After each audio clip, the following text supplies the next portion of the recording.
Okay masters, ముందుగా Brahma's meditation channel కి స్వాగతం సుస్వాగతం. జిమ్ లో జాయిన్ అయిన ప్రతి ఒక్క ఆత్మస్వరూపానికి నా యొక్క ఆత్మ ప్రణామాలు మాస్టర్స్. ఎంతో చక్కగా అద్భుతంగా సీతాని బుక్ చదువుకుంటూ ఉన్నాం మాస్టర్స్. 15 రోజులు కంప్లీట్ చేసుకుని 16వ రోజులోకి స్టార్ట్ వచ్చాం. మేడం, మీకు బ్రహ్మాస్ మెడిటేషన్ ఛానల్ నుంచి స్వాగతం సుస్వాగతం madam. Thank you madam. Okay అమ్మా, థ్యాంక్ యూ. మరి ఈరోజు మనం సెషన్ స్టార్ట్ చేసుకోబోయే ముందు మనందరి గురువు గారైన బ్రహ్మశ్రీ సుభాష్ పత్రిజీకి నా హృదయపూర్వక ఆత్మపూర్వక ధ్యాన సాష్టాంగ వందనాలు తెలియజేసుకుంటూ, అలాగే నాకు ఈ అవకాశం ఇచ్చిన బ్రహ్మాస్ మెడిటేషన్ ఛానల్ వారికి, మరి అలాగే యూట్యూబ్లో కానీ లైవ్లో కానీ ఎవరైతే వీక్షిస్తూ వింటున్నారో వాళ్ళందరికీ కూడా నా కృతజ్ఞతలు.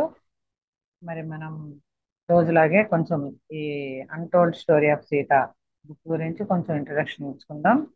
ఈవిడ డీనా మెరియం అనే ఆవిడ ఫారినర్ అన్నమాట. అయితే ఆవిడ మెడిటేటరు. కొన్ని ఇలాంటి సంస్థలకి కూడా, మెడిటేషన్ సంస్థలకి కూడా అధ్యక్షురాలుగా ఉన్నారు. చాలా బుక్స్ కూడా రాశారు ఆవిడ. ఆవిడ మెడిటేషన్ టూర్లో ఒకసారి రామాలయంలో ధ్యానం చేస్తున్నప్పుడు సీతమ్మ వారి విగ్రహం నుంచి ఆవిడలోకి ఒక వెలుగులాగా రావడము, ఆవిడ తన గత జన్మలు చూసుకోవటము. ఆ గత జన్మ ఎప్పుడదంటే రామాయణ కాలం నాడు అన్నమాట. సీతాదేవి యొక్క పరిచారకగా తన పేరు మీనాక్షిగా చూసుకోవటం జరుగుతుంది. జరిగి ఇదంతా మన టెలిపతి ద్వారా సీతమ్మ వారి నుంచి ఆ లోపల నుంచి తను చెప్తుంటే తను టెలిపతి మన ఆటో రైటింగ్ ద్వారా ఈ బుక్ రాయడం జరిగింది అనమాట ఆవిడ ఇంగ్లీష్ లో. దాన్ని మన ఉయ్యూరు స్వర్ణలత మేడంతో ప్రతిసారి మనకి తెలుగులో సీతాయనం అని మనకి అందించడం జరిగింది. అయితే ఇప్పుడు మనం ఎక్కడున్నామంటే నిన్నటి దాకా ఈ అగస్త్యుల వారు ఈ మహాముని ఇదంతా సీతాదేవి జననం ఏంటి అని మన ఈవిడ ఉంటది కదా, ఆవిడ పేరు ఒక ఋషి ఉంటది అనమాట. ఆవిడ పేరు ఏంటంటే దేవహూతి. దేవహూతి అనే ఒక ఋషి వచ్చి ఈ అసలు విషయం సీతారాముల జన్మ ఎందుకు అనేది, లోక కళ్యాణం కోసం అనేది, ఎందుకు ఇదంతా జరుగుతుంది అనేది చెప్తుంది అనమాట. చెప్పినప్పుడు ఆ సీతాదేవికి అంత జ్ఞాపకం చేసుకుంటుంది. జ్ఞాపకం చేసుకున్న తర్వాత అంతలో ఈ రాక్షస స్త్రీలు వచ్చి కొన్ని పళ్ళు నీళ్లు ఇస్తే తాగన వద్దని చెప్తే వాళ్ళు దూరంగా వెళ్ళి నుంచుంటారు. మళ్ళీ సీతాదేవి ధ్యానంలోకి వెళ్ళిపోతుంది అనమాట. అక్కడి వరకు ఎంత చేసుకున్నా ఈ రోజు సీతాదేవి బోధలట ఎవరికి బోధిస్తుందో మరి ఆ సంగతి ఏంటో చూద్దాం. అయితే చాలాసేపు సీతాదేవి ధ్యానంలోకి వెళ్ళిపోయింది కదా, ఈ సోమ ఇదంతా చెప్పి ఇంకా చాలాసేపటి నుంచి మాట్లాడుతూ ఉందంట సోమ వీళ్ళందరికీ. సీతాదేవి కథ తన స్టోరీ అంతా చెప్తుంది కదా ఎవరికి, మన మీనాక్షి మళ్ళీ జన్మించింది కదా అనసూయలాగా, తనకిని వాళ్ళ అమ్మకి చెప్తూ ఉందన్నమాట. ఇంక మునులు ఋషులు కూడా వచ్చి వింటూ ఉన్నారు. అయితే చాలా సేపటి నుంచి సోమ మాట్లాడుతూనే ఉందట. సోమ, నీకు అలసటగా ఉందా అని అడిగిందంట వాళ్ళమ్మ. త్వరలో నాకు కావలసినంత విశ్రాంతి దొరుకుతుంది అని సోమ జవాబిచ్చి ఒక గాఢ శ్వాస తీసుకొని ఆమె కథ కొనసాగించడం మొదలుపెట్టిందంట. సీతతో మాట్లాడిన కొద్ది రోజులకు మండోదరి ఒకనొక భయంకరమైన కల వచ్చిందంట. మండోదరి అంటే తెలుసు కదా మనందరికీ, రావణాసురుడి యొక్క భార్య అన్నమాట. ఆవిడకి ఒక భయంకరమైన కల వస్తుందంట. ఆమె యువతిగా ఉన్నప్పుడు రావణుడు ఆమెను వివాహం చేసుకుంటానని అడగగా ఆమె తల్లిదండ్రులు తిరస్కరిస్తారట. అతని కోపానికి ఇంట్లో వాళ్ళందరూ తల్లడిల్లాగా ఆమె భయభ్రాంతులకు లోనైందనమాట. అయితే ఆ రాత్రి అతను ఆమెను అపహరిస్తాడు. అతని పట్ల ఆమెకున్న భయం అతనికి లొంగిపోయేలా చేస్తుందంట మండోదరికి. చివరికి తనని పెళ్లి చేసుకోవడం తప్ప గత్యంతరం లేకపోయిందంట. క్రమంగా ఆ భయము ప్రేమ ఆరాధనలుగా మారి అతనే ఆమె జీవిత కేంద్రంగా మారిపోయాడట రావణాసురుడు. తన గురించి తాను ఎన్నడూ ఏమీ కోరేది కాదట మండోదరి. అతను దాదాపుగా ఆమె దేవుడిగా అయిపోయాడట. కలలో ఆమె అతని రాక్షస రూపం చూస్తుందన్నమాట. దాంతో మళ్ళీ ఇంకోసారి అతనంటే భయం ఏర్పడిపోయి ఒళ్ళంతా చెమట తడిసి ముద్దవ్వగా గబాలన లేచి గబగబా దుస్తులు ధరించి పరుగు పరుగున తోటలోకి వచ్చి సీత ధ్యాన సాధన చేస్తున్న చోటుకు వచ్చిందంట. ఆమెను కదిలించడం ఇష్టం లేక మండోదరి నిశ్శబ్దంగా కూర్చొని ప్రశాంతతగా ఉండడానికి ప్రశాంతంగా ప్రయత్నిస్తూ ఉంటుందన్నమాట. సీతాదేవి ధ్యానంలో ఉంది కాబట్టి ఆమె డిస్టర్బ్ చేయడం ఎందుకని అట్లనే కూర్చొని ఉంటుందన్నమాట. అయితే సీత వద్దకే ఎందుకు వచ్చిందో ఆమెకే తెలియట్లేదంట. కానీ వేరే ఎటు వెళ్లే మార్గం లేదు కాబట్టి ఆమె తన కల ఒక పీడకల అని భయపడిందంట. తన ప్రియ భర్త రావణునికి ఏదో భయంకరమైన విపత్తు సంభవించబోతుంది అని అనుకుందంట. క్రమంగా మాత కళ్ళు తెరిచి తన ముందు మండోదరి కూర్చొని ఉండడం చూసి ఆమె ముఖం భయంతో నిండి ఉంది అని గమనించిందంట. ఆమె వైపు కరుణతో చూస్తూ మాత ఆమె చేతిని తన చేతిలోకి తీసుకుందంట. ఆమెను తాకగానే మండోదరి ఏడవడం మొదలుపెట్టిందంట. మండోదరి, నిన్ను అపహరించినట్లుగానే అతను ఎంతో మందిని అపహరించాడు. నిన్ను అతను వివాహం చేసుకున్నాడు, మిగిలిన వారిని అతను పక్కన పెట్టాడు. అతను మనుషుల మనసులలో కొత్త కట్టుబాట్లు నెలకొల్పుతాడు. అది సమాజానికి ఎంతో ప్రమాదకరం. ప్రజలు అతనిని అనుసరిస్తారు. స్త్రీలను ఆనందం చేకూర్చే వస్తువులుగా చూసి ఉపయోగించి పక్కన పెడతాడు. లేదు మండోదరి, అలా జరగకూడదు, అతనిని ఆపి తీరాలి అని సీతమ్మ వారు మండోదరితో చెప్తుంది అనమాట. మండోదరి మౌనంగా ఉంది. తన ముఖంపై ఉన్న కన్నీటిని అంతా తుడుచుకొని మాతను ఇలా అడిగిందంట. తను ఏడుస్తుంది కదా, బాగా బాధపడుతుంది. సీతాదేవి అట్లా చెప్పగానే కళ్ళు తుడుచుకొని సీతాదేవిని ఇట్లా అడుగుతుందంట. ప్రపంచానికి ఇంత వినాశనం కలిగిస్తున్న వానిపై ఎంతో ఆప్యాయతను పెంచుకొని ఆరాధించటానికి గతంలో నేను ఏమి చేసి ఉంటాను మాత? ఎందుకు మాత, ఎందుకు ఈ పరిస్థితి ఉండడానికి? గతంలో నేను ఏం చేసి ఉంటాను అని అడిగినప్పుడు సీతాదేవి ఏమంటుందంటే, మండోదరి కళ్ళు మూసుకో, గతాన్ని చూడు అని చెప్పి మాత ఆమె నుదుటిపై మృదువుగా తట్టగా మండోదరి అంతర్నేత్రంతో ఒకానొక గత జన్మ దృశ్యాలు కదలాడాయంట. ఏం చూసుకుందంటే ఆమెకు తన తల్లిదండ్రులు ఏ వివాహానికి ఒప్పుకోవడం కనిపించిందంట, ఒప్పుకోకపోవడం. తన తల్లిదండ్రులు వివాహం చేద్దామంటే ఏ వివాహాన్ని కూడా ఒప్పుకోవట్లేదట. అతిలోక సౌందర్యవతి అని ఆ కుమార్తెకు తగిన వరుడు ఎవరు ఆ వారికి కనిపించక ఆమె అవివాహతగానే మిగిలిపోయిందంట గత జన్మలో మండోదరి. అయినప్పటికీ ఆమె హృదయం తన జీవితాన్ని అంకితం చేయగల భర్త కోసం ఆరాటపడిందంట. తనకు వివాహం జరిగితే తాను తన భర్త కోసం తన అవసరాలను త్యాగం చేసి ఆదర్శవంతమైన భార్యగా ఉంటానని పదే పదే తనలో తాను అనుకుందంట. ఆ ఆకాంక్ష జీవితం అంతా ఆమెతో నిలిచిపోయింది. మరణ చెయ్యపై ఆమె చివరి కోరిక ఏంటంటే, మీరు జన్మలో తనకు భర్తను పొందగలిగే అదృష్టం ఉంటే, ఆమెకు చివరి కోరిక ఏంటంట, దాదాపు ఆ శరీరం మరణశయ్యపై ఉంది. ఇంకా దాదాపు చనిపోయే ముందు ఆవిడ కోరిక ఏంటంటే, మరుజన్మలో తనకు భర్తను పొందగలిగే అదృష్టం ఉంటే అతని కోసం సర్వస్వం త్యాగం చేస్తాను అని కోరిక వల్లే కదా జన్మ ఏర్పడుతుంది. మనం చనిపోయే ఆఖరి క్షణంలో ఏం కోరుకుంటామో అలాంటి జన్మే తీసుకుంటామంట.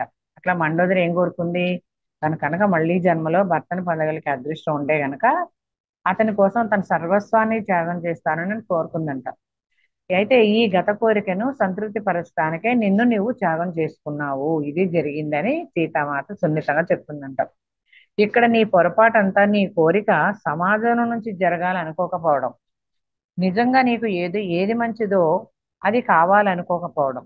ఎవరికైనా మొట్టమొదటి బాధ్యత వారి గౌరవం మండోదరి. వాళ్ళ మీద వాళ్ళకి గౌరవం ఉండడమే వాళ్ళ బాధ్యతట. భర్త పట్ల ఆరాధన కంటే ముందు అదే వస్తుంది. ఒక విషయంలో నువ్వు విజయం సాధించావు, పరిపూర్ణమైన భార్యగా ఉన్నావు, కానీ స్త్రీగా నీ హుందాతనాన్ని కాపాడుకోవడంలో విఫలమయ్యావు. ఇప్పుడైనా ఒక స్త్రీగా నీ గౌరవాన్ని కాపాడుకో. లేనప్పుడు నీ ఆదర్శ అర్ధాంగివి అవ్వగలవా నువ్వు? నీ గౌరవాన్ని నువ్వు కాపాడుకోకపోతే ఇప్పటికైనా నువ్వు ఒక ఆదర్శ అర్ధాంగివి కాలేవు. నువ్వు నీ భర్త కోసం ధర్మాన్ని త్యాగం చేశావు, అది బాధకు ఇబ్బందికి దారి తీసే చర్య. అతను ఇతర స్త్రీల పట్ల వ్యవహరించే విధానం చూసి కూడా నువ్వు మౌనంగా ఊరుకున్నావు.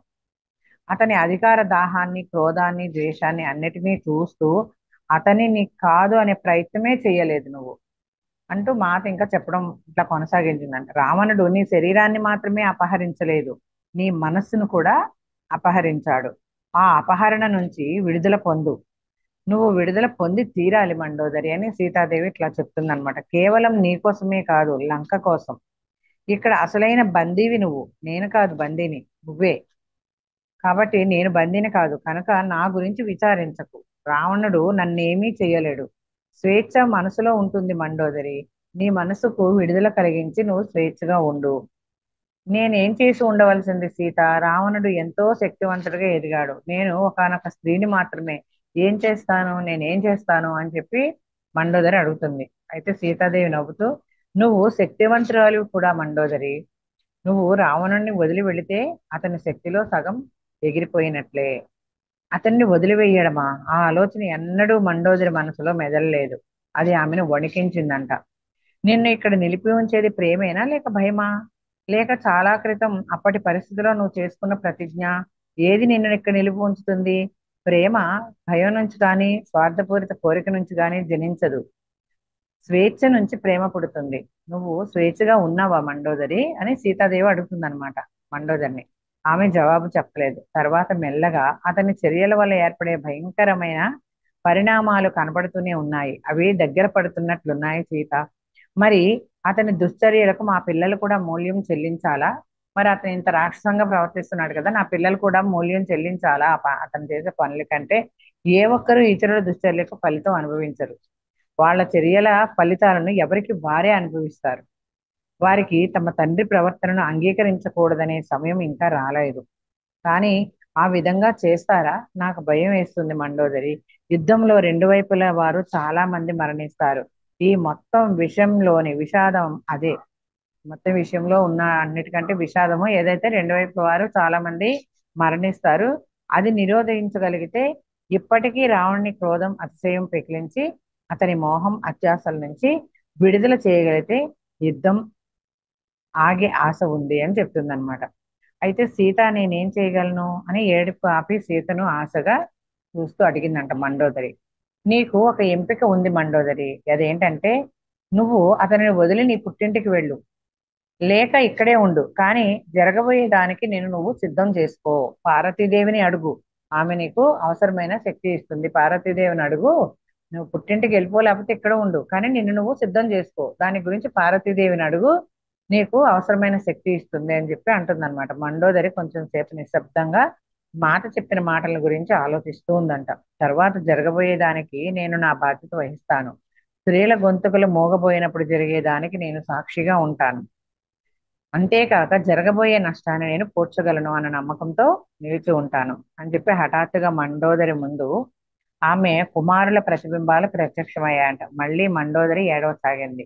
సీత, నువ్వు తల్లివి కాదు, నీకు ఒక తల్లి విచారం తెలియదు. నువ్వు తల్లివి కాదు కాబట్టి నీకు తల్లి విచారం తెలియదు అన్నప్పుడు సీతాదేవి అంటుంటే, మండోదరి నువ్వు తప్పు మాట్లాడుతున్నావు.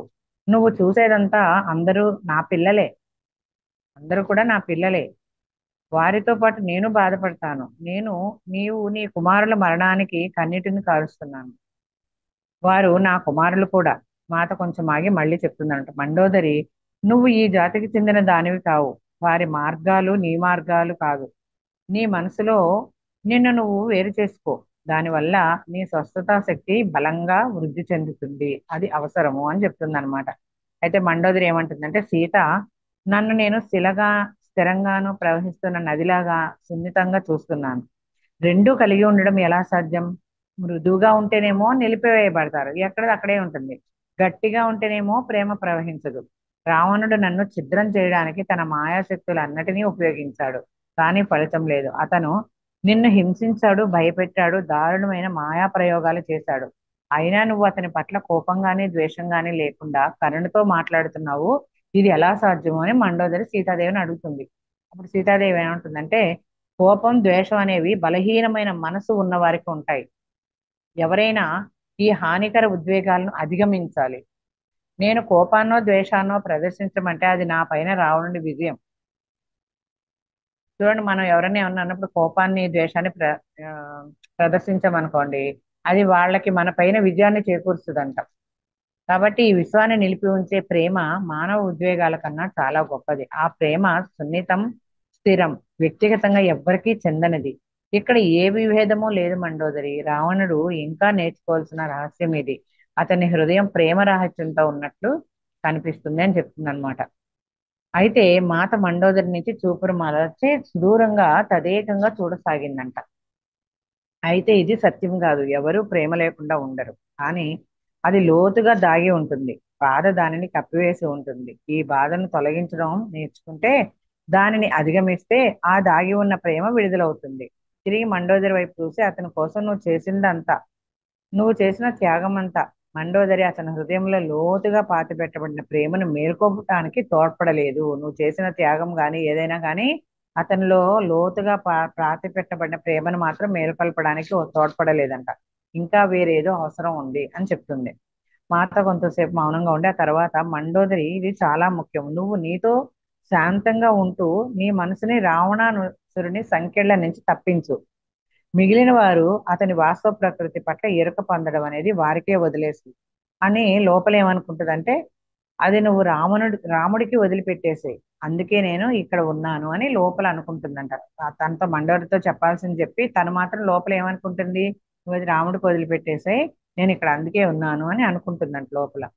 సూర్యుడు నన్నెత్తి మీదకు రాబోతున్నాడు. మండోదరి లేవబోయింది. ఆమె లేస్తుండగా మాత అకస్మాత్తుగా ఆమె చేయి పట్టుకొని, నీకు ఒక కుమార్తె ఉంది అవును కదూ అని అడుగుతుంది. రావణాసురుడికి మన మండోదరికి ఒక కుమార్తె ఉందంట.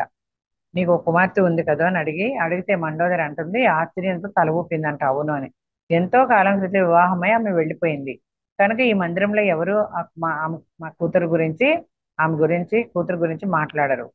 ఆమె తన భర్త కుటుంబంతో ఉంటుంది. చాలా సంవత్సరాల నుంచి నేను ఆమెని చూడలేదు అన్నప్పుడు ఆ ఆమెను నీ వద్దకు పిలువు అని సీత చెప్తుంది అనమాట. సీతాదేవి మండోదరితో నీ కూతుర్ని ఇక్కడ పిలువు అని చెప్తుంది. అయితే నా కుమార్తెని పిలవనా? మండోదరి తన ఆశ్చర్యాన్ని కప్పిపుచ్చుకోలేకపోయిందంట.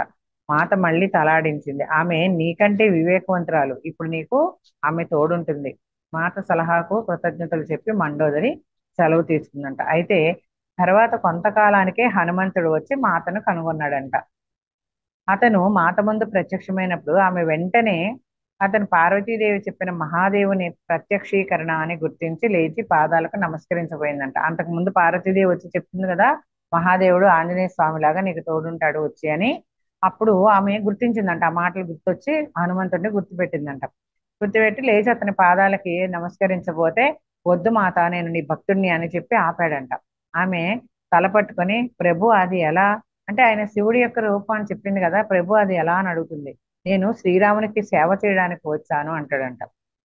అయితే నేను నిన్ను నా భక్తునిగా చూడలేను కానీ నా పుత్రునిగా చూడగలను హనుమ అని చెప్తుంది. హనుమంతుడు ఇదే బాగుంది అన్నట్లుగా నవ్వాడంట. ఆ క్షణం నుంచి సీత ఆయనను పుత్ర అంటూ పిలవసాగిందంట. అయితే నువ్వు నన్ను ఎలా కనుగొన్నావు? లంక ఎంతో పెద్దది, రావణాసురుడు ఈ తోటను దాచి ఉంచాడు కదా, నువ్వు ఎలా కనుక్కున్నావు అంటే, అందువల్ల అతని అనుమతి లేకుండా ఇక్కడికి ఎవరు ప్రవేశించలేదు, ఎందుకంటే అతని తోటనే దాచి ఉంచాడంట ఏకంగా. అయితే నేను ప్రాణమయ లోకం గుండా ప్రతిధ్వనిస్తున్న రాముని పవిత్ర నామం విని ఆ శబ్దాన్ని అనుసరించి దాని మూలం వైపు వచ్చాను. ఎలా వచ్చాడు? ప్రాణమయ లోకంలోంచి ఆ రాముని శబ్దాన్ని ఆ మూలం నుంచి అనుసరించి వచ్చాడంట. అయితే నీ శరీరంలో ప్రతి అణువు రామ రామ రామ అని ప్రతిధ్వనిస్తుంది కదా మాత, నా శరీరం మనసు ఆత్మ కూడా రామనామంతో అనుకరిస్తూ ఉంటాయి. ఎక్కడైతే రామనామం ఉంటుందో అక్కడ హనుమంతుడు ఉంటారని చెప్తారు కదా. నువ్వు ఎలా ప్రవేశించావు అంటే, నేను ఏ లోకంలో ఉన్నానంటే రాముని యొక్క పవిత్ర నామం విని ఆ శబ్దాన్ని అనుసరించి మూలం వైపు వచ్చాను. ప్రాణమయ లోకం గుండా వచ్చాడంట. ఎక్కడ రామనామం వినపడుతుందో దాన్ని వినుకుంటూ శబ్దం వచ్చిన వైపు వచ్చాను. మీరేమో రామ రామ అంటూ మీ లోపల నుంచి ప్రతి అణువు ప్రతిధ్వనిస్తుంది కదా మాత, నా శరీరం మనసు ఆత్మ కూడా రామనామంతో అనుసరిస్తూ ఉంటాయి అని అనుకంపిస్తూ ఉంటాయి అని చెప్తే మాత నవ్విందంట. ఇక్కడ ఈ ఏకాంత ప్రదేశంలో నీవు కనబడడం నాకు ఎంతో ఉల్లాసాన్ని ఇచ్చింది అని మాత చేతులను తీసుకొని తన ముఖానికి ఆనించుకుందంట. ఎవరి హనుమంతుడి చేతుల్ని అట్లా పట్టుకొని తన ముఖానికి ఆనించుకుందంట. అతను తనను చేరినందుకు ఆమె ఎంతో ఆనందించింది. దానితో శ్రీరాముడు ఎంతో దూరం లేడు అనిపించిందంట. అప్పుడు హనుమంతుడు శ్రీరాముడు తనకి ఇచ్చిన ఉంగరాన్ని ఆమెకు అందజేశాడట. సీత రాముని ఉంగరాన్ని చూడగానే సంతోషం పట్టలేక కేక వేసిందంట. అయితే ఆ ఉంగరాన్ని ఆమె వేలికి పెట్టగానే రామునితో ఆమె బంధం తిరిగి ఏర్పడిందంట. అయితే చాలా కాలం తర్వాత నేను ఆయన హృదయ స్పందనను మళ్ళీ వినగలుగుతున్నాను అని ఆమె నెమ్మదిగా చెప్తుందనమాట. నా రాముడు జీవించి ఉన్నాడు, హాయిగా ఉన్నాడు. ఈ వేర్పాటు అతని ఎంతటి బాధకు దారితీసిందో, మేము ఇలా వేరువేరుగా ఉండడం అతన్ని ఎంత బాధకు దారితీసిందో తెలియదు. అతని పరిస్థితి ఏమిటో తెలియకపోవడం నాకు చాలా దుర్భరంగా ఉంది అనగానే మాత తన తలలో ఉన్న అంటూ తలలో ఉన్న ఒక ఆభరణం చూడమని అంటారుగా, అది తీసి రావణుడికి తనను బందీ చేయడానికి తాను అనుమతించిన నాటి నుంచి ధరిస్తున్న దాన్ని తీసి హనుమంతుడికి ఇస్తుందంట. అయితే ఇది రామునికి ఇచ్చి ఆయనకు నా పరిస్థితి తెలియచేయి అని చెప్తే, ఇది నా సాన్నిహిత్యాన్ని భావించడంలో అతడికి తోడ్పడుతుంది అని చెప్పి ఆ చూడమని తీసి హనుమంతుల వారికి ఇస్తుందంట. సరే హనుమంతుడు సరే అన్నాడంట. ఆమె చుట్టూ తినకుండా వదిలిపెట్టబడిన వాటిని చూసి, అమ్మా నువ్వు ఎంతో కాలం నుంచి ఏమీ తిని ఉండవు, నీ కోసం తోట నుంచి కొన్ని మామిడి పళ్ళు తెచ్చాను అని చెప్తాడంట. ఆమె తల అడ్డంగా ఊపి, రాముడు వచ్చే వరకు నేను ఏమీ తినను గాని త్రాగడం గాని చేయను అని చెప్తుందంట. పుత్ర హనుమ, నా బదులు నువ్వు తిను, నువ్వు తినేది నాకు శక్తినిస్తుంది అని మాత తలపైకెత్తి చెట్టుపై నుంచి కువకువలాడుతున్న తెల్లటి పక్షిని చూసింది. ఆమె దానిని చూసి నవ్వగా ఆ పక్షి బదిలిచ్చినట్లు శబ్దం చేసిందంట. మాతకు ఆ పక్షికి మధ్య ఉన్న బంధం చూసి హనుమ నవ్వి నాకు అర్థమైంది, ఈ బందికానాలో నీకు తోడుగా ఉన్నవారిని నేను చూశాను అని చెప్పి అంటాడంట. అయితే ఆనాటి నుంచి ఎంతో కాలం గడిచిపోయింది. ఎంత కాలం గడిచింది అని సీతాదేవి అడుగుతుందంట. ఎక్కువ కాలం ధ్యాన స్థితిలో గడవడం వల్ల సీతకు కాలం జాడే తెలియలేదంట. అప్పుడు చెప్తాడు హనుమంత్, 9 నెలలకు పైగానే అయింది మాట. శ్రీరాముడు సైన్యాన్ని సమీకరిస్తున్నాడు, త్వరలోనే ఇక్కడికి వస్తాడు అని చెప్తాడు అనమాట. యుద్ధం ఎంతో నష్టాన్ని కలుగు చేస్తుందని మాత బాధగా చెప్తుందనమాట. పుత్ర హనుమ, నీ కరుణ శత్రు దుర్భేద్యం, నువ్వు ప్రపంచపు హృదయానివి. రావణునితో మాట్లాడి అతను తన వాస్తవ ప్రకృతిని జాగృతి పరుచుకునేలా చూడు అని చెప్పి చెప్తుంది అనమాట హనుమంతుడికి. హనుమంతుడు, నేను ప్రయత్నిస్తాను. అయితే అతను తన కోపాన్ని అణుచుకోలేకపోయినా లేక అణుచుకోవడాన్ని తిరస్కరించిన లంక వినాశనం ప్రారంభమవుతుందంట. ఆ జ్వాలను నేను మొదట వెలిగిస్తాను. ఇది ఈ నేలలో అతని బందీలుగా ఉన్న వారందరి పట్ల నేను చూపే కరుణ అని చెప్పి చెప్తాడనమాట. నువ్వు వెళ్ళబోయే ముందు నిన్ను ఇంకొంచెం సేపు చూడనివ్వు. నువ్వు నన్ను ఎంతో తేలికపరిచావు అని మాత అతని ప్రకాశవంతమైన రూపాన్ని, పల్చటి బంగారు పొగమంచును వెలువరిస్తున్న దానిని, అతని పొడవైన ఒత్తైన జుట్టును, అతని మెరిసే కళ్ళను, దాని నుంచి ప్రవహిస్తున్న ప్రేమను అలా చూస్తుందంట. చివరిగా అతనికి పళ్ళు ఉన్న తోటను చూపిస్తుందంట. అతను రావణుని యొద్దకు బందీగా కొనుపడిపోయే వరకు అతను రావణుని బందీగా కొనిపోబడే వరకు హాయిగా కావాల్సినన్ని తిన్నాడంట, తోట చూపిస్తే సీతమ్మ వారు. రావణ్ణి హృదయంలోకి చొచ్చుకొని పోవాలన్న హనుమ ప్రయత్నాన్ని పక్కన పెట్టి రావణుణ్ణి గుడ్డి క్రోధం హనుమంతుని వెనకబడేలా చేస్తుందంట. హనుమంతుడు తన ఛాతీ చుట్టూ ఒక సాధారణమైన బట్ట చుట్టుకొని అంగవస్త్రంతో ఉన్నాడంట. అది అతని మోకాళ్ళ క్రింది వరకు వేలాడుతుంది. రావణుడు తన సైనికులను ఆ బట్టకు అతను చుట్టుకున్న దానికి నిప్పు అంటించమని చెప్పాడట. కానీ అగ్నిదేవుడు రాకపోవడం వలన ఆ నిప్పు అంటుకోలేదు. దాంతో రావణుని పెద్ద కొడుకు ఇంద్రజిత్తు కోపావేశంతో కాగడా వెలిగించి హనుమంతుని వెనక పడుతూ అతన్ని కోతి జంతువు అని హేళన చేయసాగాడట. ఆ బట్టను అంటించడానికి ప్రయత్నించి దాన్ని ఎత్తబోయాడట. అయితే ఈ కోతికి తోక ఉందో లేదో చూద్దాం అని అతని వెక్కిరింపుతో చుట్టూ ఉన్న సైనికులు పగలబడి నవ్వారట. అయినా అగ్నిదేవుడు హనుమంతుడు పిలిచే వరకు కూడా రాలేదంట. అగ్నిదేవ, లంక ప్రక్షాళన మొదలుపెట్టు అని హనుమ నెమ్మదిగా అగ్నిదేవుడితో చెప్తాడనమాట. అయితే దాంతో హనుమ వెనక అగ్గి వెలిగిందంట. కానీ హనుమ దానిని మనోశక్తితో అగ్నిదేవుని లంక పరిపాలనా భవనాల వైపు మళ్లించాడంట. అతని శక్తితో అవి అంటుకొని హనుమంతుడి వెనుక ఉన్న మంట ఆగిపోయిందంట. ప్రతి ఒక్కరూ ఆ మండుతున్న భవనాలను ఆర్పడానికి చెల్లా చెదురవ్వగా హనుమంతుడు తప్పించుకోగలిగాడంట. ఏం జరిగిందో సీత గుర్తించి విచారంగా తలపట్టుకుందంట. తాను స్వయంగా ప్రభువుతోనే తలపడుతున్నానని రావణుడి కుమారునికి తెలియదు. ఆ అగ్ని అతని వినాశ బీజం, ఇక అతని చావు తథ్యం అని అనుకుంటుందంట సీతమ్మవారు. అయితే హనుమతో కలయిక మాత శక్తిని పునరుద్ధరించిందంట. ఇప్పుడు ఆమెకు రామునితో మహాదేవుని సాన్నిధ్యం ఉందని తెలుసు. దాంతో తన కాపలాదారుని క్రింద పడేసిందంట. ఆమె ఆ విధంగా చేయగానే రావణ్ణి మనసులో దాడి చేయాలనే ఆలోచనలు పెంపొందించబడ్డాయంట. ఒకరోజు ఆమె ధ్యానంలో కూర్చొని ఉండగా మాత కళ్ళ ముందు ఒక భయంకరమైన దృశ్యం కదలాడిందంట. అదేంటంటే మిథులలో ఘోరకలి సంభవిస్తుందంట. తన తల్లిదండ్రులు మరణశయ్యపై ఉండగా ఆమె తండ్రి ఆమె పేరును వేదనాపూరిత స్వరంతో పిలుస్తూ ఉన్నాడంట. అనేక ఉద్వేగాలు చుట్టముట్టగా మాత కళ్ళు తెరుచుకొని వారిని చేరడం కోసం ఉరికిందంట. ఆయన ఎక్కడున్నాడో గుర్తించి తిరిగి ఆమె ధ్యాన స్థితిలోకి వెళ్ళి తన తండ్రిని తన సాన్నిధ్యం భావించమని పిలిచిందంట. కానీ మళ్ళీ ఆమె కళ్ళ ముందు ఆ భయానక దృశ్యమే ప్రత్యక్షమైందంట. అయితే గంటల కొద్దీ ఆమె ఆ ఉద్వేగాలతోనే గడిపిందంట. ఆ సాయంత్రం రావణాసురుడు వచ్చి సానుభూతి చూపించే స్వరంతో, సీత, ఈ వార్త నీకు అందజేయడానికి నేను ఎంతో విచారిస్తున్నాను. నిధులపై దాడి జరిగింది, నీ తల్లిదండ్రులు ఇద్దరు చంపబడ్డారు అని చెప్పగానే మాట ఏమీ బదులివ్వలేదంట. ఆమె వినిపించుకోలేదేమని మళ్ళీ చెప్పాడంట. అది నిజమే అని నీకెలా తెలుసు అని ప్రశాంతంగా అడుగుతుందంట. ఇప్పుడే అక్కడికి వచ్చిన నా గూఢచారులు నాకు ఈ విషయం చెప్పారు అనగానే మాట ఇంకా ఏమీ మాట్లాడలేదంట. తనలో చెలరేగుతున్న ఉద్వేగాలను రావణుడు చూడడం ఆమెకు ఇష్టం లేదట. ఎంత కఠినం ఉన్న హృదయం ఉన్న కూతురివి నువ్వు, నీ తల్లిదండ్రుల మరణానికి కూడా నువ్వు స్పందించట్లేదు.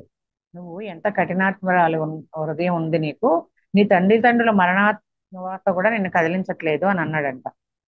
నువ్వు అసలు స్పందించట్లేదు నీ తల్లిదండ్రుల మరణానికి అంటే మాత కళ్ళు మూసుకొని ధ్యాన స్థితిలోకి వెళ్ళిపోయిందంట. ఇక ఇప్పుడు ఎదురు చూడవలసింది ఒకే ఒక్క మరణం, రామునిది. ఆ తర్వాత నేను తప్ప ఎవరూ మిగిలి ఉండరు. రాముడు మరణించిన తర్వాత అయోధ్య వాసులు నువ్వు అక్కడికి రావడానికి ఒప్పుకోరు. రాముడు మరణించిన తర్వాత అయోధ్య వాసులు నువ్వు అక్కడికి రావడానికి నిన్ను ఒప్పుకోరు. మిథిల అంతరించిపోయింది, నువ్వు ఎక్కడికి వెళతావు ఇంకా? నిన్ను ఎవరు ఆదరిస్తారు అనగానే మాత మనసులోకి అతడే తన తల్లులను చంపి ఉంటాడు అన్న ఆలోచన వచ్చిందంట. మాత తన కళ్ళు మూసుకుని చీకటి పడేదాకా తన ఉద్వేగాలు నిలిపి ఉంచి రాత్రికి తన కన్నీటి ప్రవాహాన్ని ఆపలేకపోయిందంట. ఆయన ఎదురుగుండా మాత్రం అట్లా గంభీరంగా ఉండి రాత్రి అవగానే కన్నీటిని ఆపలేకపోయిందంట. ఆమె తన వేదన విడుదలైంది ఆమెకు. తన తండ్రిని పదే పదే పిలిచింది. అర్ధరాత్రి ఆమె తన బాధపై అదుపు పొందినప్పుడు ఆకాశం నుంచి ఒక గుండ్రటి కాంతి ఆమెను చేరింది. అది ఋషి అనసూయ అన్నమాట. అనసూయ ఒక కాంతి రూపంలో వస్తుంది, వచ్చి ఆమె అనసూయ రూపం ధరించి ఆమె ముందు నేలపై కూర్చుందంట. అప్పుడు ఈవిడ నిజమే అనుకొని అదంతా జ్ఞానంలో చూసి అది నిజమే అనుకొని బాధపడుతూ ఉంటే కొంచెం తెప్పరిల్లేసరికి ఒక కాంతి రూపం వచ్చిందంట. ఆవిడ అనసూయ రూపంలా ధరించి పక్కన కూర్చుంది అనమాట, నేలపై తన పక్కన కూర్చొని, సీత, రాముడు నీ తల్లిదండ్రుల మరణం అనే మాయను సృష్టించాడు. అతను మళ్ళీ నిన్ను తన భ్రమా ప్రపంచం వలలో చిక్కుకునేటట్లు చేశాడు. నువ్వే చూడు, మిదిలో నీ తల్లిదండ్రులు సురక్షితంగా జీవించి ఉన్నారు అని మాత తన కళ్ళు మూసుకుందంట చెప్పగానే. ఒక దృశ్యంలో తన తండ్రి ఒక అరణ్య ఆశ్రమంలో గాఢ ధ్యానంలో ఉండడము, రాజప్రసాదంలో తన తల్లి సురక్షితంగా ఉండడం చూసిందంట. కళ్ళు తెరిచి మాత ఋషి అనసూయ పాదాలకు నమస్కరించి ఈ సత్యం వెల్లడి చేసినందుకు కృతజ్ఞతలు తెలుపుతుందంట. అయితే ఋషి అనసూయ రావణుడు మనసులో చేసే మాయలు సీతను క్షీణింపచేయడం చూస్తుందంట. అయితే మాత చేతులను తన చేతిలోకి తీసుకొని ఆమె యుద్ధం కోసం అవసరమైన శక్తినంతా నా నుంచి తీసుకో సీత, అతన్ని మేలుకొల్పడానికి కృషి చేసే నూతన దశలో ప్రవేశిస్తున్నాడు. కాబట్టి ఏం చెప్తుందంటే అనసూయ, నా నుంచి శక్తి తీసుకో, ఈ యుద్ధం కోసం అవసరమైన శక్తిని అంతా నువ్వు నా నుంచి తీసుకో అని చెప్తుంది అనమాట. నువ్వు అతన్ని మేలుకొల్పడానికి కృషి చేసే నూతన దశలో ప్రవేశిస్తున్నావు నువ్వు. ఇప్పుడు ఆరంభం అవబోయే మనోయుద్ధం నీవు జీవించి ఉండడం కోసం కాదు, అతని విడుదల కోసం. నువ్వు రక్షణ మార్గంలోనే ఉన్నావు, అతని మనోదాడులను ఎదుర్కొంటావు. అదే విధంగా ఇప్పుడు వాటిని తిప్పికొట్టు. రాముడు బయట పని చేసినట్టే నువ్వు లోపల పని చెయ్యి అని చెప్తుందన్నమాట. ఆమె మాటతో రాముడు సమీపిస్తున్నాడు అని, త్వరలోనే అక్కడికి చేరగలడు అని, అతను సమీపించే కొద్దీ రావణుడు మరింత నిస్పృహతతో తనని రక్షించుకోవటానికి ఏదైనా చేస్తాడని, తనకు నీ అతను నీకు భౌతికపరమైన హాని చెయ్యలేడు, అతను అది చెయ్యజాలడు, కానీ మానసికంగా హింసిస్తాడు, దాంతో నువ్వు అతనితో ఉంటావు అని చెప్పింది. మాత ఆమె వైపు ప్రశ్నార్థకంగా చూడగానే అతను ఏం చెప్తుందంటే ఆమె ఇంకా అతను ఈ హాని అంతా ఏం చెప్తుందంటే అతను ఈ హాని అంతా చేయకముందే నువ్వు ఇబ్బందికి గురి అవ్వకముందే అతని మనసులోకి నువ్వు అది తీసుకురావాలి. అతని స్వప్న లోకంలోకి అడుగుపెట్టు సీత అని చెప్పి చెప్తుందనమాట. అప్పుడు నువ్వు అతనిని చేరగల మార్గం ఇదొక్కటే. ఇప్పుడు అతన్ని చేరగలిగే మార్గం ఇదొకటే, అతని స్వప్న లోకంలోకి అడుగుపెట్టు అని చెప్తుందనమాట. మిగిలిన అన్ని దారులను అతను మూసేశాడు. నీలాగా కాక అతను నిద్రించకుండా ఉండలేడు. నువ్వు నిద్రపోకుండా మేల్కొనే ఉంటున్నావు కదా, నీలాగా అతను నిద్రపోకుండా ఉండలేడు. కనుక అతను నిద్రపోతున్నప్పుడు నువ్వు అతన్ని చేరు అని అతని సేవకుడు పడిపోతాడప్పుడు అతను మనసులో ఏ విధంగా ఎలా ప్రవేశించాలో నేను నీకు చూపిస్తానని చెప్పి అనసూయ మాట చెప్తుందనమాట. వారిద్దరూ చాలాసేపు కలిసి ధ్యాన స్థితిలో కూర్చున్నారు. మాత కళ్ళు తెరిచేటప్పటికి ఋషి అనసూయ వెళ్ళిపోయిందంట. సూర్యోదయం అవ్వబోతుంది. ఉదయం లేవగానే రావణుడు సీత తల్లిదండ్రుల మరణానికి దుఃఖంతో ఆందోళనతో ఉంటుందని ఊహిస్తూ వస్తాడట. కానీ అతను ఊహించిన దానికి భిన్నంగా ఆమె ఉంటుందంట. అంటే అతను ఆ తల్లిదండ్రులు చనిపోయినని వార్త చెప్పాను కదా, ఆమె ఏకంగా ఏదో ఆందోళనతో ఉంటుందని ఊహిస్తూ వస్తాడట. కానీ అతను ఊహించిన దానికి భిన్నంగా ఆమె ప్రశాంతంగా ఉందంట, నిశ్చలంగా ఉందంట. ఆమె చాలా అరుదుగా అతని వైపు సూటిగా చూస్తుందంట. కానీ ఈ వేళ అతనిలో కళ్ళలోకి చూస్తూ, రావణ, నువ్వు ఇది తెలుసుకో, వంచన దాన్ని ఫలితాన్నే ఇస్తుంది. నేను నీ భ్రమలకు ఇంకా ఎంత మాత్రమూ గురికాను. ఆమె మాటలకు అతను ఉరిమినట్లుగా నవ్వాడంట. సీత, నువ్వు నా లంకలో చిక్కుకుపోయావు, తప్పించుకోలేని లోకం ఇది అని చెప్పి ఆమె అనగానే ఆమె వెన్నులో అగ్ని పుట్టిందంట. నీ శక్తివంతమైన మాయలు అంతం చేయటం నా విధి కాదు, ఇది రాముని విధి. నేను నీకు ఇంతకు ముందే చెప్పాను, మళ్ళీ చెప్తున్నాను. నీ శక్తి వలన నేను ఇక్కడ లేను, నా ఇచ్చ ప్రకారమే ఉన్నాను. నన్ను నీ మాయలోంచి విడుదల చేయడంలో రామునికి తోడ్పడడానికి నేను ఇక్కడ ఉన్నాను. అని మరింత నవ్వి ఎగతాళి చేసిన తర్వాత రావణుడు వెళ్ళిపోయాడంట. సీత అలా అనగానే ఇంకొంచెం ఎక్కువగా బిగ్గరగా నవ్వుతూ ఎగతాళి చేసి తర్వాత వెళ్ళిపోతాడంట. ఆ ఆమె ఆ రోజంతా ఋషి అనసూయ మాటలపై ధ్యానిస్తూ గడిపిందంట. ఆ రాత్రి ఆమె రావణుని స్వప్నంలోకి ప్రవేశించిందంట. అయితే తనలాగా కాకుండా అతను అపహరించిన ఒక స్త్రీ దేవలోక లోకపు స్త్రీగా ప్రవేశించిందంట. డైరెక్ట్ గా సీతలాగా కాకుండా కలలో ఆ స్త్రీ అతనిని తీవ్రంగా నిందిస్తూ న్యాయం కోసం అర్థించిందంట. దేవతల సైన్యం దానికి స్పందించి అతన్ని చుట్టుముట్టి అన్ని వైపుల నుంచి ఆయుధాలు గురిపెట్టారంట. రావణుడు ఆ మరునాటి ఉదయం సీత ముందుకు రాలేదు. ఆ రాత్రి తాను అపహరించిన వారిలో మరొక స్త్రీ అతని కలలో ప్రవేశించి న్యాయం కోసం పిలుస్తుందంట. అదే విధంగా అనేక రాత్రులు చెరపట్టిన స్త్రీలు న్యాయం కోసం రాసాగారట. ఒక్కొక్క ఒకానొక రాత్రి వాళ్ళందరూ కలిసికట్టుగా ప్రత్యక్షమై వారి స్వరాలు ఎంతో బిగ్గరగా ధ్వనించి అంత గొప్ప రావణుడు కూడా వణికిపోయాడంట. కేవలం స్త్రీలే కాదు, అతని వల్ల బాధకు గురైన వారందరూ కూడా అతని ముందు నగ్నంగా నిలబడి తమకు న్యాయం కావాలని అడుగుతూ తమ స్వరాలను ప్రతి చోట ప్రతి ప్రతిధ్వనిస్తూ నిలబడ్డారట. అయితే ఒకానొక రోజు ఉదయం మండోదరి మాత వద్దకు వచ్చి, ఇప్పుడు రావణుడు నిద్రపోవాలంటే భయపడుతున్నాడు.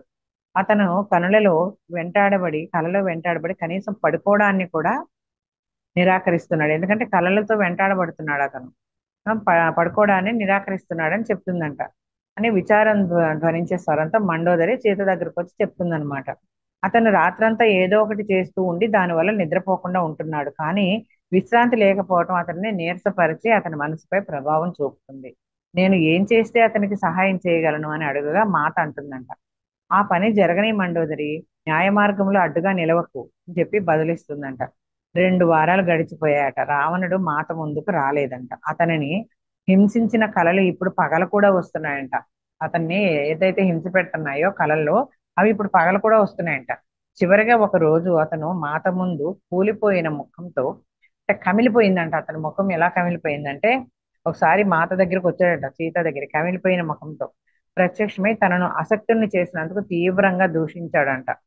అతను కనిపెట్టాడు అనమాట, తన కళ్ళలో సీత ప్రవేశించి ఇదంతా చేస్తుందని. నువ్వు నన్నెందుకు నిందిస్తున్నావు, నువ్వు చూస్తున్నది నువ్వు చేసిన వాటిని అని ఆమె చెప్తుంది సీతాదేవి. కానీ అతడు ఆమె ఉనికిని, ఆమె తపస్సును నిందించి, ఎవరైనా నా మీద ఎటువంటి శక్తి ప్రయోగించడాన్ని నేను అంగీకరించలేను అన్నాడట. ఆమెను చంపడానికి నిశ్చయించుకున్నాడట. దాని వలన తన హింసాత్మక రాత్రులకు తెరపడుతుందని భావించాడంట. కానీ అతను ఖడ్గం తీయక ముందే మండోదరి పరుగున వచ్చి వాళ్ళిద్దరి మధ్య నిలబడుతుందంట.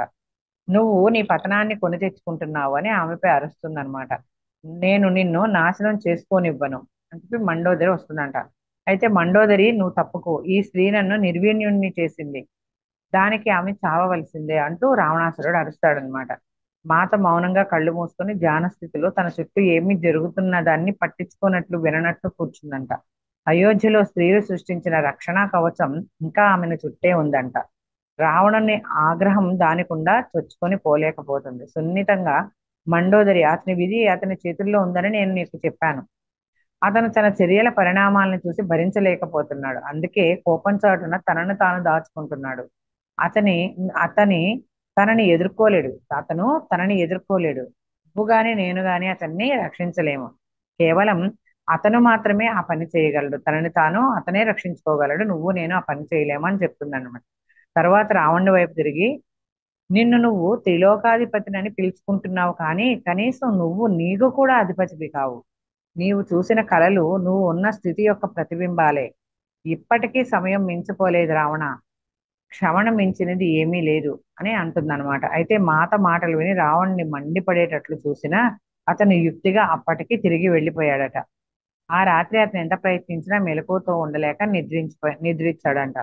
గతంతో హింసించబడటానికి బదులుగా అతను నారాయణి ముందు నిలబడినట్లుగా చూసుకున్నాడంట. అతను ఆ కలలో నిద్రించిన తర్వాత నారాయణి అంటే లక్ష్మీదేవి అతను ముందు ఉన్నట్టుగా చూశాడనమాట. ఆమె, నీ చర్యలు నిన్ను వైకుంఠం నుంచి ఎంతో దూరం తీసుకెళ్ళాయి. నువ్వు ఇక్కడికి తిరిగి రావటం కష్టమయ్యేంత దూరం వెళ్ళిపోయావు. అంటే వైకుంఠానికి తిరిగి రావాలి కదా, అతను రాలేనంత దూరం వెళ్ళిపోయావని లక్ష్మీదేవి వచ్చి చెప్తుంది అనమాట అతనికి కలల్లో. నిద్రపోకుండా ఉండలేకపోయాడు అనమాట. అప్పుడు లక్ష్మీదేవి ప్రత్యక్షమై ఇదంతా చెప్తుంది రావణాసురుడికి. అయితే నువ్వు నీవెవరు, ఎక్కడి నుంచి వచ్చావు అన్న జ్ఞాపకాన్ని అనుమతిస్తే అది నీ చెయ్యి దాటిపోకుండా ఉంటుంది. నీ కోపాన్ని, మోహాన్ని, అసూయ, అధికారాన్ని, అసూయను, దాహాన్ని, ప్రతీకారాన్ని వదులుకో. నీ చైతన్యంలో లోతుగా పాతికిపోయిన ఆ బీజాలను పెకిలించి వెయ్యి. నీ హృదయంలో ఒకప్పటి వల్లే మళ్ళీ ప్రేమను ప్రవహించనివ్వు అని చెప్పడం వినపడిందంట. రావణాసురుడు ఉలిక్కిపడి లేచాడంట. అది ఇంకా రాత్రిగానే ఉందంట. కలతో కలత చెంది అతను తన శక్తివంతమైన కైకసి అనే తల్లి ఉంది కదా రావణాసురుడికి, ఆమె దగ్గరికి వెళ్ళాడంట. ఎంతో శక్తివంతమైందంట కైకసి, రావణాసురుడి తల్లి అన్నమాట. అయితే అతని కలల వర్షను గురించి విన్న ఆమె, సీత సాధారణ స్త్రీ కాదు రావణ అంది. ఆమె నీ మనసులో ప్రవేశించగలిగింది. ఆ లోపల నుంచి ఆమె ఇచ్చవైపు నిన్ను మరలించే ప్రయత్నం చేస్తుంది. ఆమె ఎంతో శక్తివంతురాలు. పోరాటం ఆపి ఆమెను పెళ్లి చేసుకో. ఆమె ద్వారా నువ్వు మరింత శక్తి సంపాదిస్తావు. అయితే ఆమెను చేరేది ఎలా? ఆమె చుట్టూ ఒక రక్షణ కవచం కనిపిస్తూ ఉన్నట్లు అంది. అయితే ఉన్నట్లుగా కనిపిస్తుంది. నేను దాన్ని పగలగొట్టే మార్గం కనుగొంటాను. నాతో కూర్చో. వేరే ఏది పని చేయనప్పుడు నేను ఉపయోగించే పవిత్ర మంత్రం ద్వారా నాలోని శక్తిని నీకు కొంత బదిలీ చేస్తాను అని కైకేసి ఆ మంత్రం జపిస్తూ చేస్తుండగా వాళ్ళు కొంతసేపు ధ్యానంలో అలా కూర్చుండిపోయారంట. ఇది జరిగిన తర్వాత మాత పట్ల రావణుని ధోరణి మారిందంట. ఆమె పట్ల మర్యాదతో మెలగసాగాడంట. ఇది మరింత గొప్ప ప్రమాదానికి దారితీయడంతో మాత మరింతగా గాఢ ధ్యానాలు చేస్తూ అరుదుగా మాత్రమే కళ్ళు తెరిచేదంట. ఆమె ఎంతగా ధ్యాన స్థితిలోకి వెడితే రావణుని కోరిక అంత బలీయంగా మారిపోతూ ఉందంట. చివరికి ఒక రోజు ఆవేశంతో తన ఖడ్గంతో ఆమె చుట్టూ ఉన్న రక్షణ కవచాన్ని పగలగొట్టబోయాడట. మొట్టమొదటిసారిగా మాత భౌతికంగా అపాయంలో పడింది. తను ఎంత శక్తివంతుడంటే మరొక శక్తి వచ్చి మాతను రక్షించకపోతే దానిని అతను పగలగొట్టి ఉండేవాడంట. అయితే మాత అతను తన వైపు ఆగ్రహంతో వస్తున్నప్పుడు ఆమె స్పందించక ముందే ప్రాణమయ తలం నుంచి ఋషి లోపాముద్ర కాంతి రూపంతో రావడం చూసిందంట. ఆమె అనేకంగా మారి మెరుపు వంటి వేగంతో ఆమె అనేక చేతులు అతనిని చుట్టుముట్టి వెనుకకు విసిరి పడేసాయంట. అతను తోటంతా దొల్లుకుంటూ వెళ్లి స్పృహ కోల్పోయినట్లుగా వెళ్ళకిలా పడిపోయాడట. కాపలా వాళ్ళు గబగబా సహాయానికి పరిగెత్తుకు వచ్చి అతన్ని మోసుకొని వెళ్ళిపోయారట. లోపాముద్ర అనేక రూపాలు కలిసిపోయి ఏకమై పగటి కాంతి కంటే ఎక్కువగా మెరుస్తూ ఆమె మాత ముందు నిలబడిందంట.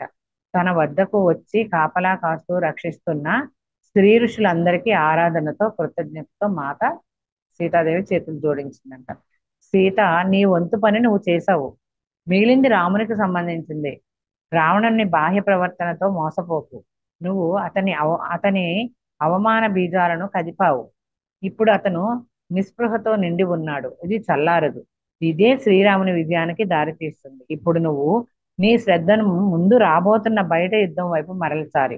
లోకాల సమతులనం జరగబోయే ఈ యుద్ధంపైనే ఆధారపడి ఉంది. నువ్వు శ్రీరాముని సైనికుల పునరుత్పాదన శక్తులకు పోషణను అందించు. అప్పుడు ఓటమి వారి దరిచేరదు. నీకు తోడ్పడడానికి కోసం మేమందరము వస్తాము అని ఆమె కాంతి రూపం గీతలా మారి అదృశ్యమైపోయిందంట. సూర్యకిరణాల ద్వారా మాత అనేక మంది ఋషుల కాంతి రూపాలు తాను లంకకు వచ్చిన నాటి నుంచి వచ్చిన వారందరినీ చూడ చూడగలిగిందంట. పార్వతీదేమో పక్కన ఉందంట. వెనకేమో ఎంతో మంది ఋషులు ఆమెతో సహా ధ్యాన స్థితిలో ఉన్నారంట. మేము అదృశ్య సైనికులం అన్నారట వాళ్ళందరూ. శ్రీరాముని విజయానికి మాది హామీ అని చెప్పి వాళ్ళందరూ చెప్తారనమాట. అయితే ఇంతటితో ఈ రోజు ఎపిసోడ్ అయిపోయింది. ఇక రేపు ఏంటంటే సీత యొక్క అంతర్యుద్ధం అంట. Okay madam, thank you.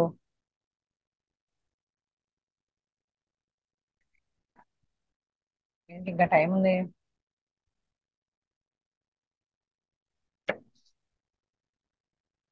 ఇంకా టైం ఉంది కాబట్టి కంటిన్యూ చేద్దాం మేడం. సీత అంతర్యుద్ధం అంట.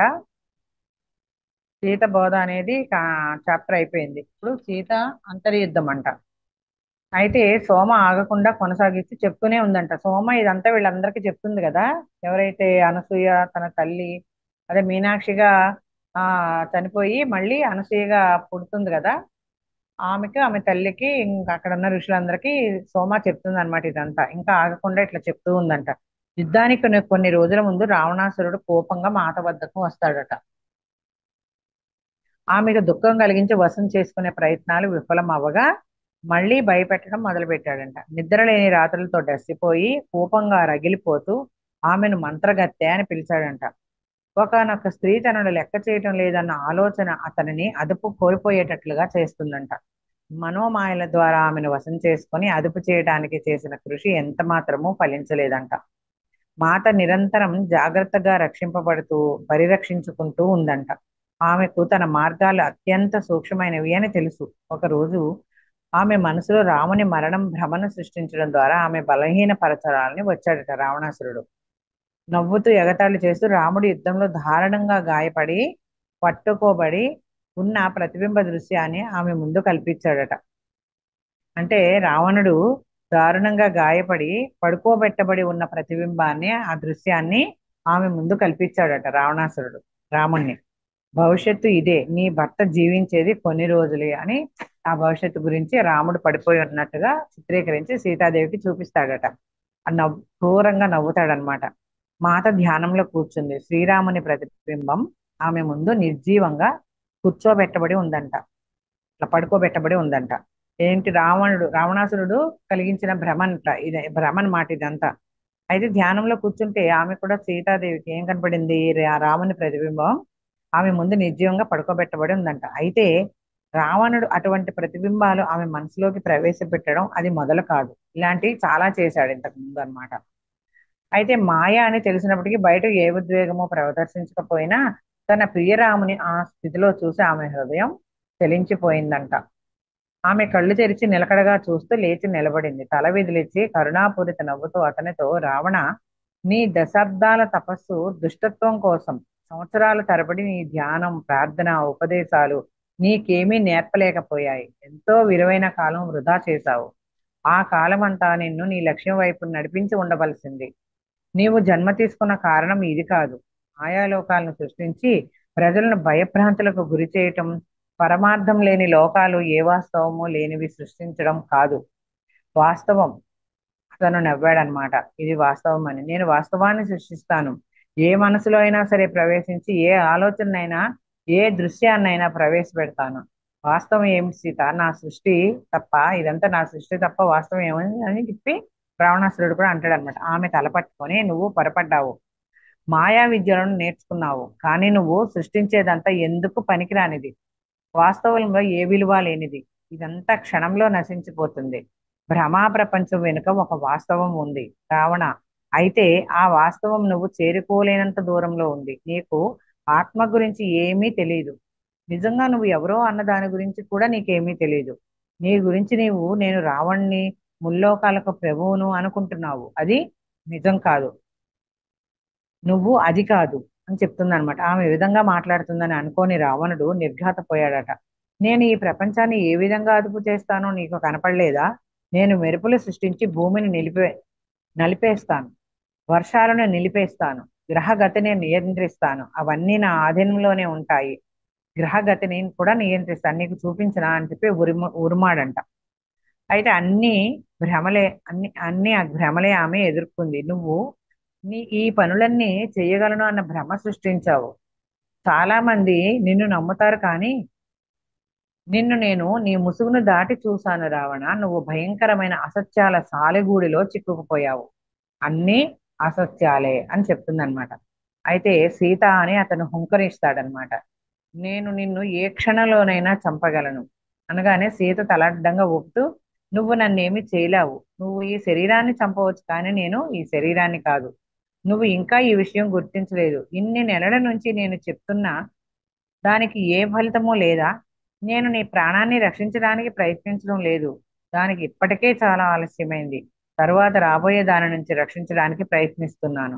నువ్వు తిరిగి వెళ్ళవలసిన చోటు గురించి సహస్రాబ్దాల తరబడి వెతుకులాట తర్వాత కూడా నీ కంటికి నువ్వు చేరుకోలేకపోవటం, నీ ఇంటికి ఇన్ని శతాబ్దాల తర్వాత కూడా నీ ఇంటికి నువ్వు చేరుకోలేకపోతున్నావు. నేను నీకు ఇది జ్ఞాపకం చేయడానికి ప్రయత్నిస్తున్నాను.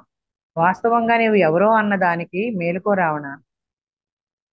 నేనెవరు అన్న దానిలోకి మేల్కో నువ్వు అని చెప్తుందనమాట. ఆమె మాటలు అన్ని వైపుల నుంచి వినిపించాయంట. కేవలం ఆమె నోటి నుంచి మాత్రమే కాదు, అన్ని వైపుల నుంచి ఈమె మాటలు వినిపిస్తూ ఉన్నాయంట. అతను నోట మాట రాక ఆమె ముందు నిలబడ్డాడు. ఆమె అతనిలో రెప్పపాటు జ్ఞాపకం కదలడం చూసి దానిని అవకాశంగా తీసుకొని, నువ్వు గొప్ప సామర్థ్యంతో జన్మించావు. దానితో మానవాళి ఎంతో చేయగలిగిన వాడివి నువ్వు. నీ జన్మ లక్ష్యం అది. నీ బహుమానాలను ఉపయోగించటం, సంవత్సరాల తరబడి చేసిన నీ తపస్సు, నీ పాండిత్యం, నువ్వు పొందిన వరాలు అన్నీ సమాజానికి ఉపయోగపడటానికి కాకపోతే మరెందుకు? దానికి బదులు నువ్వు నీ కోసం ఒక వంచనా లోకాన్ని సృష్టించుకొని దానిని అదుపు చేయగలను అనుకుంటున్నావు. నిజానికి మాయలో చిక్కుకున్నది నువ్వు ఒక్కడివే రావణ. నువ్వు నాశనం చేసిన వారందరూ కాదు, నువ్వే నీ మాయలో చిక్కుకున్నావు అని చెప్తుందనమాట. క్షణమాత్రపు జ్ఞాపకం చెదిరిపోతుంది. మళ్ళీ అతను కోపంతో ఊగిపోయాడు. ముఖం కోపంతో ఎర్రబారి కళ్ళు బయటకు పొడుచుకొచ్చాయట. అతను కొన్ని మాటలు ఉచ్చరించి భయంకరంగా తేరిపారా చూస్తూ వెళ్తాడనమాట. అతనిలో కొంత కదలిక తెచ్చానని మాతకు తెలుసు, మిగిలింది ఇక రాముని వంతు అని అనుకుంటుందామా. అయితే సీత రావణుని సైనిక శక్తి వ్యూహాల గురించి తాను తెలుసుకోగలిగిన సమాచారాన్నంతా శ్రీరామున అంటే ప్రచారం చేయగలుగుతూ ఉందంట. తను చేయగలిగిన ఈ చేసిన సమాచారాన్ని అంతా శ్రీరాముడికి ప్రసరింప చేయసాగిందట. అంతేగాక అతని చర్యల వల్ల తాను పొందిన నిస్పృహను యుద్ధం తెచ్చే వినాశనాన్ని కూడా తెలియజేసిందంట. దానితో మార్గ మధ్యలో రావణుడు కలుగ చేసే ఇబ్బందులన్నిటినీ ఎదుర్కొని రాముడు లంకకు చేరినప్పుడు తాను నిరోధించాలని ఎంత ప్రయత్నించినా వీలుపడని సంక్షోభాన్ని ఎదుర్కొంటాడు. రావణుడు తన ప్రయత్నాలను ముమ్మరం చేసి తన లంక సైన్యంతో పోలిస్తే ఆయన సైన్యం ఎందుకు చాలదని చెప్పగా మాత రాబోయే దానికోసం ఎదుర్కోవడానికి తనను తాను సందిగ్ధంతో ఉందంట. తన అంతర్నేత్రం ద్వారా రాముడు లంక ఒడ్డున నిలబడి ఉండడం, త్వరలోనే నాశనం కాబోతున్న ఆ నగరం వంక విచారంగా చూస్తూ ఉండడం సీత చూసిందంట. ఇరు సైన్యాలకు అధునాతన మారణాయుధాలు, సకల జీవరాశులకు ఘోర నాశనం చేసే ఆయుధాలు ఉన్నాయంట. అమాయకమైన మొక్కలు, జంతువులు ఇబ్బందులకు గురై నాశనం చేయబడుతున్నాయంట. అయితే తన ముందు ఉన్నదాన్ని చూడంతో ఇద్దరి నుంచి గాఢ నిట్టూర్పులు వెలువడ్డాయట. అతని హృదయపు బాధ ఆమె బాధ కూడాను. అంటే రాముడి బాధ ఆమె బాధ కూడా అని అనమాట. అతని పాత్ర బాహ్యం, ఆమె పాత్ర అంతరం.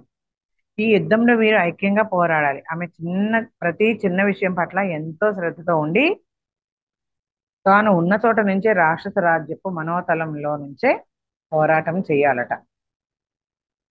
యుద్ధం ఆరంభమైన రోజున దట్టమైన మేఘాలు గాలిని కమ్మి నేలపైకి వేలాడుతున్నట్లుగా ఉండి కేవలం గాలిని చెదరగొట్టే బాణాలతోనే విడగొట్టినట్లుగా ఉందట. అది గంటల కొద్దీ కొనసాగి భూమిని చుట్టి శవాల గుట్టలను మిగిల్చి వెళ్ళిందంట. రోజుల తరబడి అలాగే రావణాసురుని ముఖ్యమైన సైన్యాధ్యక్షులు కుమారుడు అయితే వారసుడు మరణించే వరకు కొనసాగిందంట. అతను రావణాసురుని యొక్క సైన్యాధ్యక్షులు కుమారుడు వారసుడు మరణించే వరకు యుద్ధం ఇలా కొనసాగుతూనే ఉందంట. మాతకు ఆ బాధ భరించ శక్యం కాకుండా ఉందంట. ఆమెకు విషయం కాదు, శరీరాలు ముక్కలు చేయడం సంభవించినప్పుడు అదంతా ఒకే జీవంలోని భాగము. జంతువులు, మొక్కలు నేలకు చెందినవి అని అనిపించిందంట ఆవిడికి. దాంట్లో కనిపిస్తుందంట, అదంతా దాంట్లో కనపడుతుంది. అటే కూర్చోండి. అయితే ఒక రోజు సూర్యాస్తమయం అవుతుండగా కాపలాదారు త్రిజట పరిగెత్తుకుంటూ వచ్చి లక్ష్మణుడు చంపబడ్డాడు అని చెప్పిందంట.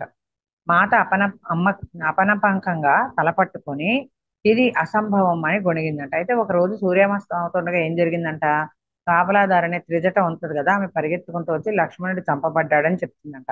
అయితే మాత ఏమైతుంది, అపనమ్మకంగా తలపట్టుకుందంట. ఇది అసంభవం అని గొణిగిందంట. అయితే త్రిజట కాపలాదారు మాత్రమే కాదు, తన స్నేహితురాలిగా మారింది, అబద్ధం చెప్పదు అని అనుకుందంట. ఇది నిజం సీత, నేను యుద్ధక్షేత్రం నుంచి ప్రత్యక్షంగా విన్నాను. అతను ఒక విషబాణంతో గాయపరచబడ్డాడు. దానికి విరుగుడు లేదు, కనీసం దగ్గరలో ఎక్కడా లేదు. నేనెంతో విచారిస్తున్నాను. నీ భర్తకు తన సోదరిని కోల్పోవటం అనేది గొప్ప నష్టం అని త్రిజట ఇదంతా చెప్తుందనమాట సీతామాతకి. అయితే వెంటనే మాత ధ్యాన స్థితిలోకి వెళ్ళి తన దివ్య నేత్రం ద్వారా లక్ష్మణుడు బాధతో విలవిలలాడడం చూసిందంట. ఆమెకు శూర్పణఖ మాటలు, తన మరిది బాధాకరమైన మరణం పొందుతాడు అన్న మాటలు గుర్తొచ్చాయంట. అప్పుడు పంచవటికి వచ్చినప్పుడు ముక్కు ఆ కత్తి విసిరినప్పుడు ముక్కు గాయపడినప్పుడు శూర్పణఖ వెళ్ళిపోతూ అంటుంది కదా, అది గుర్తొచ్చిందంట ఆ మాటలు సీతాదేవికి. ఏదంటే తన బాధాకరమైన మరణం పొందుతాడు అని చెప్పింది కదా, అదంతా గుర్తొచ్చిందంట.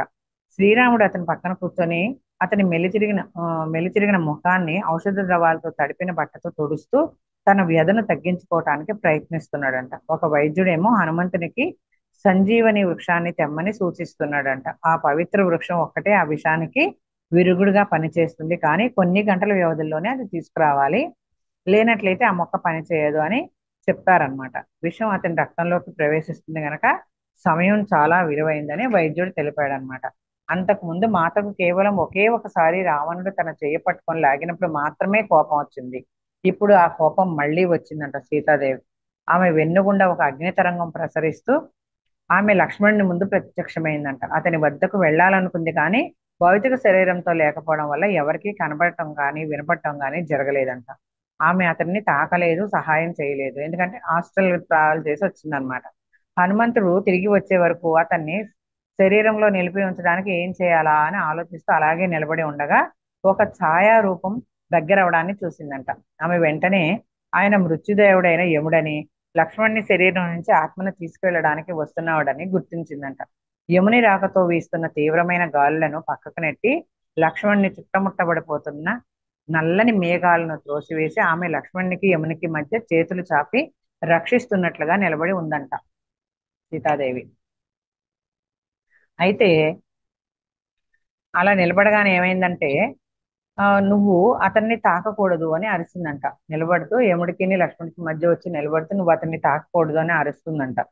అది అతను రావలసిన సమయం మాట, దయచేసి పక్కకు జరుగు అని యముడు బదిలిస్తాడంట. ఇది అతను లక్ష్మణుడు రావాల్సిన సమయం, నువ్వు దయచేసి పక్కకు జరుగు అని అంటాడనమాట. ఆమె తిరస్కరించగా అతను బ్రతిమాలతో నేను నీతో పోరాడాలనుకోవడం లేదు మాట, దయచేసి నా పని నన్ను చేసుకోనివ్వు. అతను తనను ఏమీ భయపెట్టని ఒక స్త్రీ రూపాన్ని పాడు చేసినందుకు గాను అతని కర్మ ఫలితం ఇది. అంతేకాదు ఈ యుద్ధంలో రాక్షసులను వధించినందుకు కూడా రాముడు కూడా త్యాగం చేసి తీరాల్సిందే అని చెప్పగానే నా రక్షణ కోసమే అతను ఇదంతా చేశాడు అని ఆమె ఏడుస్తుందంట. ప్రతి ఒక్క చర్య దాని ప్రతిచర్యను తెస్తుంది. ఇది అతనికి బాకీ. అతనికి ఇవ్వబడిన సమయం అయిపోయింది. అతనిని నేను తీసుకువెళ్ళాలి. అతన్ని తీసుకువెళ్ళబోయే ముందు నువ్వు నన్ను తీసుకువెళ్ళాలి అంటే యమధర్మరాజు చెప్తున్నాడు అనమాట. అతను తీసుకువెళ్ళే టైం వచ్చింది, అతను నేను తీసుకెళ్ళాలంటే అతన్ని తీసుకెళ్ళబోయే ముందు నువ్వు నన్ను తీసుకెళ్ళాలి. అలా వారిద్దరిది మాత యమధర్మరాజుల మధ్య పోట్లాట మొదలైందంట. రాత్రంతా వారు పోట్లాడుతూనే ఉన్నారంట.